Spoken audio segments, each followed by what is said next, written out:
বেতন স্কেল ১০ গ্রেডে উন্নীত করার দাবিতে ঢাকা মেডিকেলে চলছে টেকনোলজিস্ট ও ফার্মাসিস্টদের অর্থ দিবস কর্মবিরতি। সেখানে আছেন সহকর্মী সাব্বির আহমেদ। বিস্তারিত জানতে যুক্ত হচ্ছে তার সঙ্গে। সাব্বির,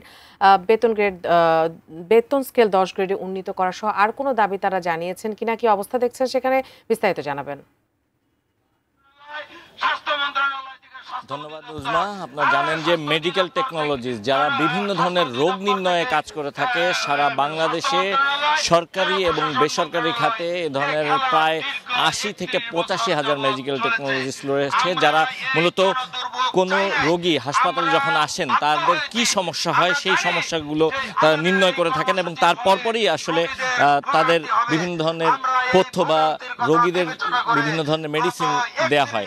এই গুরুত্বপূর্ণ পদে যারা চাকরি করেন তারা আসলে একটি গ্রেডেই চাকরি শুরু করেন এবং একটি গ্রেডেই আসলে তাদের চাকরি শেষ হয়ে যায় এবং তাদের কোনো পদোন্নতি হয় না এবং প্রায় ৩১ বছর ধরে তারা এই দাবি করে আসছেন যে তাদের যে গ্রেড বেতন স্কেল ১১তম গ্রেডে তারা এই মুহূর্তে বেতন পান, তো তাদের সেই বেতন কাঠামো যেন ১০ম গ্রেডে উন্নীত করা হয় সেই দাবি তারা জানাচ্ছেন।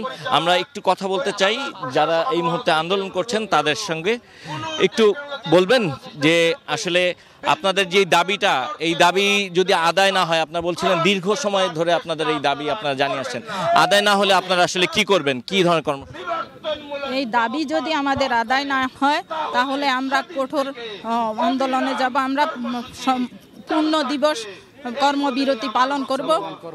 চলমান কর্মসূচি চলমান থাকবে আমাদের, কারণ এটা আমাদের সাথে বৈষম্য করা হচ্ছে। এই বৈষম্যবিহীন সরকারের আমলেও আমরা বঞ্চিত হচ্ছি, বৈষম্যের শিকার হচ্ছি। অ্যান্টিব্যাকটেরিয়াল অ্যাডিটিভ যুক্ত সেরা ওয়াটার ট্যাঙ্ক বিশুদ্ধ পানিতে ব্যাকটেরিয়া জন্মাতে দেয় না।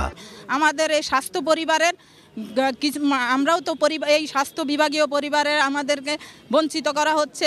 ডিপ্লোমা নার্স, ডিপ্লোমা কৃষি ডিপ্লোমা এবং ডিপ্লোমা ইঞ্জিনিয়ার সবাইকে দেওয়া হচ্ছে, তাহলে আমাদেরকে কেন দেওয়া হবে না? আমরা তো সকল ডিপ্লোমা পেয়েছি, আমরা কি অপরাধ করেছি? আমরা তো স্বাস্থ্য খাতে গুরুত্বপূর্ণ ভূমিকা পালন করছি।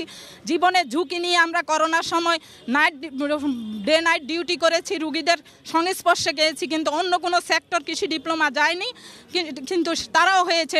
ডিপ্লোমা ইঞ্জিনিয়ার কখনো এই ঝুঁকি নিয়ে দাঁড়ায়নি, তারাও হয়েছে। কেন আমরা বঞ্চিত হবে? এত ঝুঁকি নিয়ে কাজ করে, জনগণের সেবা করে, এত সেবা করে আমরা অবমূল্যায়িত হচ্ছি।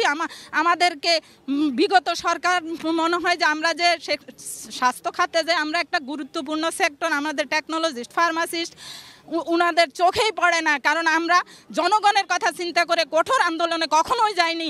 এইবার আমাদের দেওয়ালে পিঠ থেকে গেছে। আমরা এবার ইনশাল্লাহ এই আন্দোলন ঘরে ফিরে যাবই না। আমাদের প্রজ্ঞাপন না নিয়ে, আমাদের প্রজ্ঞাপন বাস্তবায়িত না হলে আমরা রুগীদের ভোগান্তির জন্য ক্ষমা চাচ্ছি জনগণের কাছে, কিন্তু সরকারকে দায়ী করছি এর জন্য, কারণ সরকার বাধ্য করছে আমাদের রুগীদেরকে, আমাদের জনগণকে ভোগান্তি পোহাতে। এই সরকার মনে করে না আমরা যে একটা জনগণকে এত কঠোর সেবা দিচ্ছি, এত গুরুত্বপূর্ণ ভূমিকা পালন করছি স্বাস্থ্য সেক্টরে, আমাদের নামে ওঠে না। যখনই নাম ওঠে শুধু ডাক্তার, নার্স। আমরা মনে হয় যে এই সেক্টরের অবহেলিত সন্তান, এই অবহেলিত সন্তান আজ জেগে উঠেছে। আন্দোলন দাবি আদায় না করা পর্যন্ত, অধিকার আদায় না করা পর্যন্ত ইনশাল্লাহ আমরা ঘরে ফিরবো না। এই আমাদের দাবি। শুনছিলেন তাদের যে কর্মসূচি, এই কর্মসূচির অংশ হিসেবে তারা কিন্তু গেল ৩০ নভেম্বর ২ ঘন্টার কর্মবিরতি পালন করেছে। আজকে তাদের ৪ ঘন্টা কর্মবিরতি চলছে এবং তাদের যদি ২ থেকে ৩ দিনের মধ্যে এই প্রজ্ঞাপন না আসে, তারা যেটি বলছেন যে পূর্ণ দিবস কর্মবিরতি পালন করবেন। এতে সাধারণ রোগী যারা বিভিন্ন সমস্যা নিয়ে হাসপাতালগুলোতে আসছেন তারা কিন্তু চরম ভোগান্তির শিকার হবেন। তাদের যেই যৌক্তিক দাবি, সেই দাবি তারা বাস্তবায়নের জন্য আহ্বান জানাচ্ছেন এবং এজন্য সংশ্লিষ্ট যারা কর্তৃপক্ষ রয়েছে তারা যেন প্রয়োজনীয় ব্যবস্থা নেয় সে ব্যাপারে তারা অনুরোধ জানাচ্ছেন। এই ছিল এই মুহূর্তে চলমান যে আন্দোলন কর্মসূচি বা তাদের যেই অর্ধ দিবস কর্মবিরতি, সেই কর্মবিরতির সবশেষ তথ্য।